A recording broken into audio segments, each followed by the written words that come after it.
Hi hello അസ്സാമു അലൈക്കും welcome back to your channel. പുതിയൊരു വീഡിയോയിലേക്ക് എല്ലാ കൂട്ടുകാർക്കും സ്വാഗതം. അപ്പോൾ എന്തൊക്കെ എല്ലാവരും വിശേഷം? എല്ലാവർക്കും സുഖമാണെന്ന് വിചാരിക്കുകയാണ്. അൽഹംദുലില്ലാ ഞങ്ങൾക്കും സുഖമാണ് കേട്ടോ. അപ്പോൾ നമ്മൾ കഴിഞ്ഞ വീഡിയോക്കൊക്കെ നിങ്ങൾ തന്ന സപ്പോർട്ടിന് ഒരുപാട് നന്ദിയുണ്ട്. അതുപോലെ തന്നെ തുടർന്നുള്ള വീഡിയോസിനും നിങ്ങളെ സപ്പോർട്ട് ഉണ്ടാവുമെന്ന് പ്രതീക്ഷിക്കുകയാണ്. അപ്പോൾ നമുക്ക് ഇന്നത്തെ വീഡിയോ ഒന്ന് കണ്ടോക്കാം. ഇന്ന് രാവിലെ ബ്രേക്ക്ഫാസ്റ്റ് ഉണ്ടാക്കുന്നത് ഇഡ്ഡലിയാണ് കേട്ടോ. ഇഡ്ഡലി മാവ് തലേ ദിവസം റെഡിയാക്കി വെച്ചിട്ടുണ്ടായിരുന്നു. അപ്പോൾ ഇന്ന് ഇളച്ചിയും കുട്ടികളൊക്കെ ഉണ്ട് വീട്ടിൽ.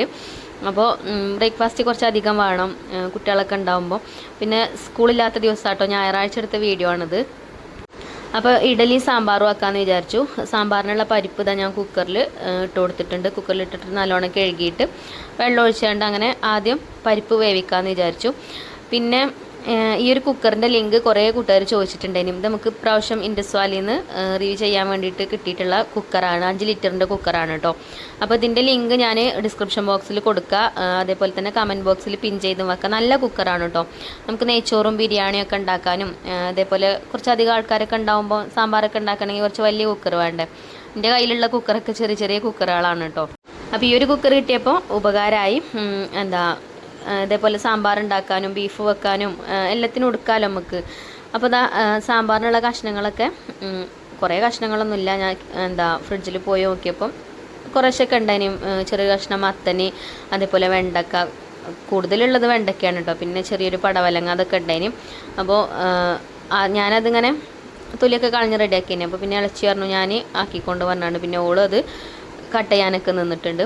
അപ്പോൾ ഞാൻ നമ്മളെ ഇഡ്ഡലി മാവക്ക് ഉപ്പൊക്കെ ഇട്ട് മാവൊക്കെ ഒന്ന് ഇളക്കി മിക്സാക്കി കൊടുക്കുന്നുണ്ട്. അപ്പോൾ മാവ് പൊങ്ങി വന്നൊക്കെ ചെയ്തിട്ടുണ്ട്. ഇപ്പോൾ നല്ല തണുപ്പല്ലേ, ഇപ്പം മാവൊക്കെ പൊങ്ങി വരാൻ കുറച്ച് ഗതികേട് തന്നെയാണ്. പിന്നെ ഇത് രാത്രി കിടക്കാൻ നേരത്താട്ടോ മാവ് കൂട്ടി വെച്ചതും. എന്നാലും കുഴപ്പമൊന്നുമില്ല, മാവ് പൊങ്ങി വന്നൊക്കെ ചെയ്തിട്ടുണ്ട്. അപ്പോൾ ഇഡ്ഡലി ചെമ്പിൽ വെള്ളം വെച്ചിരിക്കണ്. ഇഡ്ഡലി തട്ടിൽ ഞാൻ കുറച്ച് ഓയിലൊന്നും ആക്കി കൊടുക്കുന്നുണ്ട്. എന്നാലുള്ള ഇഡ്ഡലി നല്ല രീതിയിൽ തന്നെ വിട്ട് കിട്ടുക. ഇല്ലെങ്കിൽ ഒരു ഒട്ടലുണ്ടാവും കേട്ടോ. പ്രത്യേകിച്ച് നമ്മൾ റേഷൻ കടയിലത്തെ അരി കൊണ്ടുള്ള ചോറല്ലേ മാവക്ക് കൂട്ടുന്നത്. നമ്മൾ അരിൻ്റെ ചോറ് തന്നെയാണ് വെക്കലും. അപ്പോൾ മാവ് കൂട്ടുമ്പോഴും ആ ചോറ് തന്നെയാണ് നമ്മൾ അയക്കും ചേർക്കുക. അപ്പോൾ അതിനൊരു ഒട്ടൽ കൂടുതലാണ് കേട്ടോ, തിളച്ചാൽ വേവണ അരിയല്ലേ. പിന്നെ ഞാൻ ഇഡ്ഡലിക്ക് മാവ് ഉണ്ടാക്കുമ്പോൾ പച്ചരിൻ്റെ കൂടെ ഇപ്പോൾ 2 കപ്പ് പച്ചരി എടുത്തേക്കാണെങ്കിൽ ഒരു 1/2 കപ്പ് ചാക്കരിയും കൂട്ടും. ഈ റേഷൻ കടയിലത്തെ അരി തന്നെ കേട്ടോ, നമ്മൾ ചോറ് വെക്കണ അരി. പിന്നെ 1/2 കപ്പ് ഉഴുന്നും അങ്ങനെയാണ് വെള്ളത്തിലിട്ട് വെക്കൽ കേട്ടോ. എന്നിട്ട് പിന്നെ അരച്ചിട്ട് കുറച്ച് ചിലപ്പോൾ അപ്പസോഡ ചേർക്കും. ഇന്നിപ്പോൾ ഞാൻ കുറച്ച് അപ്പസോഡ ചേർത്തുകണ്. രാത്രി കുറേ നേരം ഞാൻ മാവ് കൂട്ടി വെച്ചപ്പം കിടക്കാൻ നേരത്തെ മാവ് കൂട്ടി വെച്ചിരുന്നത്. അപ്പോൾ പൊങ്ങി വരില്ല വിചാരിച്ചിട്ട് കുറച്ച് അപ്പസോഡ ചേർത്തേന് കേട്ടോ. അപ്പസോഡ ചേർക്കാത്തവർക്ക് കുറച്ച് നേരത്തെ മാവൊക്കെ റെഡിയാക്കി വെച്ചാൽ മതി. പിന്നെ സാമ്പാറിനുള്ള കഷ്ണങ്ങളൊക്കെ കട്ട് ചെയ്ത് തന്നിട്ടുണ്ടായിരുന്നു. പിന്നെ ഞാൻ പരിപ്പ് വെന്തപ്പം ഒരു വിസിലടിച്ച് ഓഫ് ചെയ്തതാട്ടോ. എന്നാലും പരിപ്പ് നല്ലോണം വെന്താണ്. പിന്നെ അതിക്ക് ഇടാനുള്ള മുളക് പൊടി, മഞ്ഞൾപ്പൊടി ഒന്ന് വെളിച്ചെണ്ണയിൽ മൂപ്പിച്ചിട്ടാട്ടോ ഇട്ട് കൊടുക്കുന്നത്. അങ്ങനെ ആകുമ്പോൾ ഒരു വറുത്ത ടേസ്റ്റ് ഉണ്ടാവുമല്ലോ, എണ്ണയിൽ കടന്ന് മൂത്ത് വരുമ്പം. സാമ്പാറിന് നല്ലൊരു പ്രത്യേക ഒരു ടേസ്റ്റാണ്. അങ്ങനെ അത് അതിക്കൊഴിച്ച് കൊടുത്തു. എളുപ്പം ഉണ്ടാക്കാൻ പറ്റുന്ന രീതിയിലാട്ടോ ഞാൻ സാമ്പാർ ഉണ്ടാക്കുന്നത്. പിന്നെ ആ ചട്ടിയിൽ കുറച്ചൊക്കെ അങ്ങനെ മുളക് പൊടിയും മഞ്ഞൾപ്പൊടിയൊക്കെ അവിടെ ഇവിടെയൊക്കെ പിടിച്ചിക്കണം. അപ്പോൾ ഞാൻ കുറച്ച് വെള്ളം ഒഴിച്ച് കൊടുത്താണ്ട് ആ ചട്ടി ഒന്ന് കഴുകിയാണ്ടേക്ക് ഒഴിച്ചു കൊടുത്തു. പിന്നെ കട്ട് ചെയ്ത നമ്മൾ സാമ്പാറിൻ്റെ കഷ്ണങ്ങളൊക്കെ ഉണ്ടല്ലോ അതും അതിക്ക് ഇട്ട് കൊടുത്തു. ഇനി ഉപ്പൊക്കെ ഇട്ടിട്ട് ഒന്ന് മിക്സ് ചെയ്തെടുത്തിട്ട് ഉപ്പൊക്കെ ഇട്ടിട്ട് ഒറ്റ വിസിലടിച്ചാൽ മതി കേട്ടോ. ഒരു വിസിലടിച്ചാൽ തന്നെ പച്ചക്കറികളൊക്കെ വേവും. പിന്നെ തേങ്ങയൊന്നും അരക്കണില്ല കേട്ടോ. പിന്നെ പുളി വെള്ളത്തിലിട്ട് വെച്ചാണ്. അപ്പോൾ അത് വേവട്ടെ, എന്നിട്ട് നമുക്ക് പുളി വെള്ളമൊക്കെ ഒഴിച്ചു കൊടുക്കാം. അപ്പോൾ അതിലേക്ക് ഉപ്പൊക്കെ ഇട്ട് ഒന്ന് മിക്സാക്കി കൊടുത്തു. ഇനി അടച്ച് വെച്ചിട്ട് ഒരു വിസിലടുപ്പിച്ചിട്ട് വേവിച്ചെടുക്കാം. വലിയ കുക്കറാകുമ്പോൾ അങ്ങനെ തിളച്ച് ഇതൊന്നും ചെയ്യൂല. ഞാൻ ചെറിയ കുക്കറാണല്ലോ അധികം യൂസ് ചെയ്യൽ. നിങ്ങൾ കാണലുണ്ടാവില്ല വീഡിയോയിൽ. ഇപ്പോൾ പുതിയ കുക്കർ കിട്ടിയപ്പോൾ പിന്നെ തന്നെയാണ് കേട്ടോ എടുക്കൽ. ഇപ്പോൾ ക്രിസ്മസിൻ്റെ ഓഫറും അതേപോലെ നമ്മളെ കൂപ്പൺ കോഡ് യൂസ് ചെയ്തിട്ട് 12% ഡിസ്കൗണ്ടും ഒക്കെ കിട്ടും. അപ്പോൾ ഇപ്പോൾ വാങ്ങുകയാണെന്നുണ്ടെങ്കിൽ കുക്കർ മാത്രമല്ല കേട്ടോ, നിങ്ങൾക്ക് ഇൻഡസ് വാലിയത്തെ പാത്രങ്ങൾ എന്തെങ്കിലുമൊക്കെ വേണമെന്നുണ്ടെങ്കിൽ നമ്മളെ കൂപ്പൺ കോഡ് യൂസ് ചെയ്തിട്ട് വാങ്ങിച്ചുകൊണ്ടിട്ടോ. റസീന എന്നുള്ള കൂപ്പൺ കോഡ് യൂസ് ചെയ്താൽ മതി. അപ്പോൾ കുറച്ച് വില കുറവിലൊക്കെ കിട്ടും. അങ്ങനെ കുക്കറൊക്കെ അടുപ്പത്ത് വെച്ച് ഇനിയിപ്പോൾ നമ്മളെ ഇഡ്ഡലിയൊക്കെ ഞാൻ പുറത്തേക്ക് എടുത്തിട്ടുണ്ട്. അപ്പോൾ ഇതൊന്നും ഇങ്ങോട്ട് ചൂടാറിയിട്ട് എടുക്കാമെന്ന് വിചാരിച്ചിട്ടോ. അല്ലെങ്കിൽ ഞാൻ നേരത്തെ പറഞ്ഞ പോലെ റേഷൻ കടയിലത്തെ അരി ചേർത്തതുകൊണ്ട്, ചോറ് ചേർത്തതുകൊണ്ടേ അതിനൊരു ഒട്ടലുണ്ടാവും. അപ്പോൾ ഒന്നും ചൂടാറിയിട്ടാകുമ്പം അത്രയ്ക്ക് അങ്ങോട്ട് ഒട്ടിപ്പിടിക്കൂല.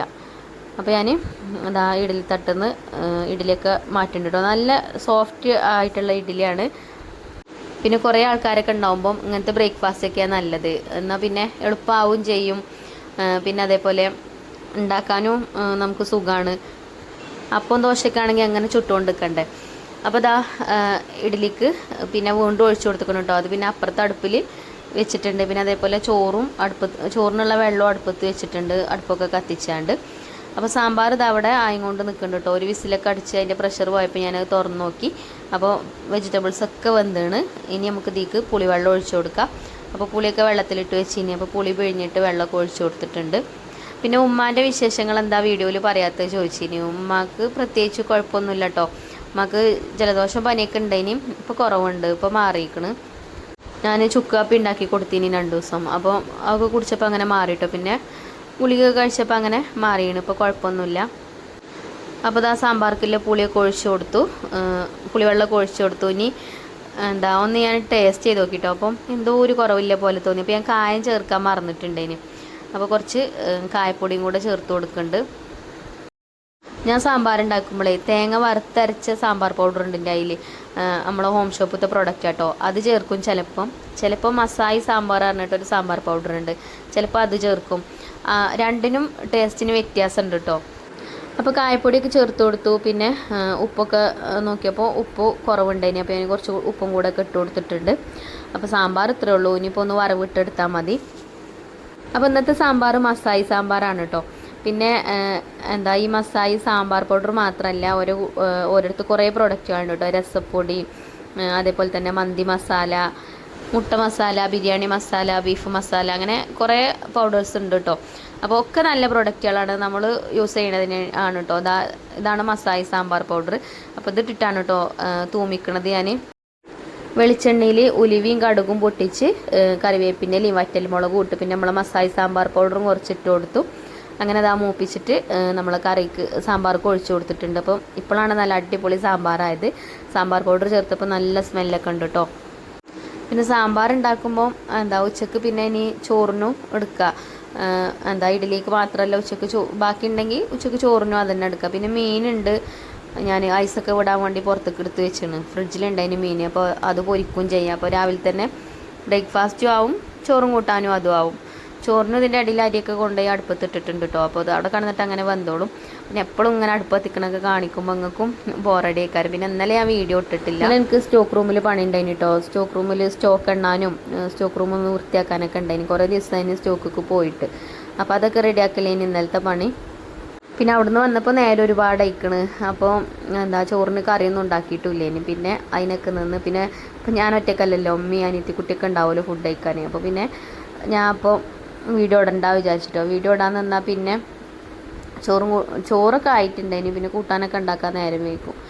അപ്പോൾ അങ്ങനെ ഇന്നലെ ലീവാക്കി. അങ്ങനെ ഇഡ്ഡലിയും സാമ്പാറൊക്കെ ആയി. കുട്ടികൾക്കൊക്കെ വെച്ച് കൊടുത്തിട്ടുണ്ട് കേട്ടോ. പിന്നെ ഞാൻ ഒക്കത്തിനെ വീഡിയോയിൽ കാണിച്ചിട്ടില്ല. ഒക്കെ കുപ്പായ ഇടാതെയും നിക്കറൊക്കെ ഇട്ടണം, കുപ്പായ ഇടാതെയൊക്കെയാണ്. അപ്പോൾ നമുക്ക് കോപ്പിറൈറ്റ് കിട്ടും. അപ്പോൾ അത് വിചാരിച്ചിട്ട് ഞാൻ ഓലെ കാണിക്കാഞ്ഞു കേട്ടോ. അപ്പോൾ മക്കളൊക്കെ ചായ കുടിക്കുന്നുണ്ട്, പിന്നെ ഞാനും ചായയൊക്കെ കുടിച്ചു. അപ്പോൾ മീൻ ഐസൊക്കെ വിട്ടിട്ടുണ്ട്. ഈ മീനിൻ്റെ പേരെന്താണെന്ന് എനിക്കറിയില്ല കേട്ടോ. ഞാൻ പറയണ്ടല്ലോ, ഇപ്പോൾ ഞാൻ മീൻ വാങ്ങൽ നമ്മളെ ഹജറത്താൻ്റെ ഹസ്ബൻഡിൻ്റെ അടുത്തു നിന്നാണ് കേട്ടോ. ഒരു കടപ്പുറത്തുനിന്ന് കൊണ്ടുവരുന്നതാണ് ഐസിടാത്ത മീനേക്കാരം. അപ്പോൾ മീൻ ഇങ്ങനെ വാങ്ങി വെച്ചാൽ നമുക്ക് ആവശ്യം ഉണ്ടാകുമ്പോൾ അങ്ങനെ എടുത്ത് വെക്കാം. അപ്പോൾ ഒരെന്നെ ഇതിൻ്റെ തൊലിയൊക്കെ കളഞ്ഞ് നിൽക്കണ്. പിന്നെ എനിക്ക് വല്ലാതെ ക്ലീൻ ചെയ്യാനൊന്നുമില്ല, എന്നാലും അതിൻ്റെ ഉള്ളൊക്കെ ഒന്ന് ക്ലീൻ ആക്കാനുണ്ട്. പിന്നെ നല്ല ടേസ്റ്റുള്ള മീനേന് കേട്ടോ. ഇതിൻ്റെ പേരെന്താണെന്ന് എനിക്ക് പറയാനറിയില്ല. നല്ല കഴമ്പുണ്ട്. നമ്മൾ ഈ ചെമ്പല്ലി മീനൊക്കെ കഴിക്കൂലേ, അതിൻ്റെ ഒരു ടേസ്റ്റ് ഉണ്ട്. അതിൻ്റെയൊക്കെ പോലെയാണ് കേട്ടോ. മുള്ളൊക്കെ ഉണ്ട്, എന്നാലും കുഴപ്പമൊന്നുമില്ല. നല്ല കഴമ്പും ഉണ്ട്, നല്ല ടേസ്റ്റും ഉണ്ട്. ഇനിയും പൊരിച്ചാലൊക്കെ കഴിക്കാൻ കേട്ടോ. അപ്പോൾ ഞാൻ കഷ്ണമൊക്കെ വെട്ടി, കത്രിക കൊണ്ട് കഷ്ണമൊക്കെ വെട്ടി റെഡിയാക്കുന്നുണ്ട്. എന്നാൽ പിന്നെ ഉപ്പുമുളകൊക്കെ തേച്ച് വെച്ചിട്ട് അതും ചോറും അടുപ്പത്ത് വേഗം പൊരിക്കാമല്ലോ. പിന്നെ എനിക്കിന്നൊരു വീഡിയോ ഷൂട്ടും ഉണ്ട്, അപ്പോൾ അതിനും വേണം പോവുക. അങ്ങനെയൊക്കെ ഓരോരോ തിരക്കിലാണ് കേട്ടോ. പിന്നെ നമ്മുടെ ഇൻസ്റ്റഗ്രാം പേജ് ഒന്ന് ഫോളോ ചെയ്യണം കേട്ടോ. നമുക്ക് ഇൻസ്റ്റയിൽ ഫോളോവേഴ്സ് കുറവാണ്. ഞാനങ്ങനെ ഇൻസ്റ്റയിൽ ആക്റ്റീവായിട്ട് ഉണ്ടാവലുമില്ല. ഇപ്പോൾ കുറച്ചായിട്ടുള്ളൂ ഇൻസ്റ്റയിൽ വീഡിയോ ഒക്കെ ഇടാൻ തുടങ്ങിയിട്ട്. അപ്പം പറ്റണവരൊക്കെ ഒന്ന് ഫോളോ ചെയ്യോണ്ട് കേട്ടോ. പിന്നെ കുറേ കമൻസിനുണ്ട് റിപ്ലൈ തരാൻ. ഇൻഷാ അല്ലാഹ് ഞാൻ എല്ലാവരുടെ കമൻറ്റിനും റിപ്ലൈ കാര്യങ്ങളൊക്കെ തരണ്ട് കേട്ടോ. ഞാൻ റിപ്ലൈ തരുന്നില്ല വിചാരിച്ചിട്ട് നിങ്ങൾ കമൻറ്റ് ഇടാതെ നിൽക്കരുത്. ഞാൻ ഒഴിവുണ്ടാകുമ്പോൾ നോക്കിയിട്ട് റിപ്ലൈ കാര്യങ്ങളൊക്കെ തരും. നല്ല തിരക്കാകുമ്പോഴാണ് കേട്ടോ കമൻറ്റ് ബോക്സിൽ റിപ്ലൈ കാര്യങ്ങളൊന്നും നിങ്ങൾക്ക് കിട്ടാത്തത്. ഞാൻ എന്നാലും എനിക്ക് ഒഴിവുണ്ടാകുന്ന സമയത്തൊക്കെ റിപ്ലൈ കാര്യങ്ങളൊക്കെ തരലുണ്ട്. ചിലപ്പോൾ ഇന്ന് ഇടുന്ന വീഡിയോക്ക് ഇന്ന് തന്നെ കിട്ടിക്കൊള്ളണമെന്നില്ല. എന്നാലും നിങ്ങൾ കമൻറ്റ് ഇടാൻ മറക്കരുത് കേട്ടോ. നിങ്ങളെ കമൻറ്റ് കാണുമ്പോഴാണ് നമുക്ക് വീണ്ടും വീഡിയോ ഇടാനുള്ളൊരു മോട്ടിവേഷനും കൂടെ. അപ്പോൾ മീനിൽ ഇതാ ഞാൻ ഉപ്പുമുളകൊക്കെ തേച്ച് വെച്ചിട്ടുണ്ട്. ഇനി ചോറ് വെന്ത് ഊറ്റി വെച്ച് ആ അടുപ്പിൽ തന്നെ മീനും പൊരിക്കുകയാണ്. അപ്പോൾ പിന്നെ ചോറും കൂട്ടാനൊക്കെ ആയല്ലോ. അപ്പോൾ ഞാൻ ഉച്ചക്കൊക്കെയുള്ളത് മാത്രമേ പൊരിക്കണുള്ളൂ കേട്ടോ. മീൻ വൈകുന്നേരത്തിന് പിന്നെ വൈകുന്നേരം പൊരിക്കാമെന്ന് വിചാരിച്ചു. ഇപ്പോൾ ഇത് മാത്രമേ ഉച്ചക്കൊക്കെയുള്ളത് മാത്രമേ എടുക്കണുള്ളൂ. അപ്പം ഞാൻ പറഞ്ഞല്ലോ എനിക്ക് പോവാണ്ട് എന്നുള്ളത്. അപ്പോൾ അതുകൊണ്ടാട്ടോ. പിന്നെന്താ ഇനി നല്ല നല്ല റെസിപ്പീസും കാര്യങ്ങളൊക്കെ അധികം വീഡിയോയിൽ ഇൻക്ലൂഡ് ആക്കാൻ വേണ്ടിയിട്ട് ഞാൻ ശ്രമിക്കുന്നുണ്ട്. ഇപ്പം ഇങ്ങനെ ഓരോ തിരക്കിലൊക്കെ ആയിട്ടാണ് കേട്ടോ. ചിലപ്പോൾ എന്താ ഉണ്ടാക്കുന്നതിന് അന്തം കിട്ടൂല. പിന്നെ നമ്മളോട് കുക്കർ മന്തി ഉണ്ടാക്കാനൊക്കെ പറഞ്ഞിനി. ഇൻഷാ അല്ലാ നോക്കട്ടെ, പറ്റണ ദിവസങ്ങളിൽ വീഡിയോ ഒക്കെ ചെയ്യുന്നുണ്ട്. എന്തായാലും നമ്മൾ വീഡിയോ കണ്ട് സപ്പോർട്ട് ചെയ്യുന്ന ഒരുപാട് കൂട്ടുകാരുണ്ട്. എല്ലാവർക്കും ഒരുപാട് നന്ദിയുണ്ട് കേട്ടോ. 2 മണിയായ വീഡിയോ നോക്കിയിരിക്കണ കുറേ കൂട്ടുകാരുണ്ട്. വീഡിയോ കണ്ടിട്ടില്ലെങ്കിൽ വാട്സപ്പ് നമ്പർ അറിയുന്നവരാണെങ്കിൽ മെസ്സേജ് അയക്കുക, എന്താന്ന് വീഡിയോ കാണാത്തത് ചോദിച്ചിട്ട്. അങ്ങനെ ഒരുപാട് കൂട്ടുകാരുണ്ട്. എല്ലാവർക്കും ഒരുപാട് നന്ദി കേട്ടോ. ഇനി ഇവിടുന്ന് അങ്ങോട്ടും നിങ്ങളെ സപ്പോർട്ട് വേണം. നിങ്ങളെ സപ്പോർട്ട് കൊണ്ടാണ് ഞാൻ അതുവരെ എത്തിയത്. ഇപ്പം നമുക്ക് 1.5 ലക്ഷം സബ്സ്ക്രൈബേഴ്സ് ആവാനായില്ലേ. അപ്പോൾ അൽഹംദുലില്ലാ ഒരുപാട് സന്തോഷമുണ്ട്. അങ്ങനെ ഞാൻ മീൻ പൊരിച്ചൊക്കെ ചെയ്തിട്ടോ. മീൻ പൊരിക്കലൊക്കെ കഴിഞ്ഞു. ഇനിയിപ്പോൾ ഈ കരിയുള്ള പാത്രങ്ങളൊക്കെ പുറത്ത് കൊണ്ടുപോയിട്ടൊക്കെ കഴുകി വെച്ച് ഒക്കെ വൃത്തിയാക്കിയിട്ട് ഞാൻ പിന്നെ എൻ്റെ ജോലിക്ക് ഇറങ്ങും. അപ്പോൾ ഇന്നത്തെ വീഡിയോ ഇത്രയൊക്കെ തന്നെ ഉള്ളൂ. ഇനി ഇൻഷാ അല്ലാ നല്ലൊരു വീഡിയോ ആയിട്ട് നമുക്ക് നാളെ കാണാം. അപ്പോൾ വീഡിയോ ഇഷ്ടപ്പെട്ട നിങ്ങൾ ലൈക്ക് ചെയ്യാനും ഷെയർ ചെയ്യാനൊന്നും മറക്കരുത്. അതുപോലെ നമ്മളെ ചാനൽ ആദ്യമായിട്ട് കാണുന്ന കൂട്ടുകാരുണ്ടെങ്കിൽ ഒന്ന് സബ്സ്ക്രൈബ് ചെയ്ത് സപ്പോർട്ട് ചെയ്യാം. അപ്പോൾ ഇൻഷാ അല്ലാ അടുത്ത വീഡിയോയിൽ കാണാം. Thank you for watching.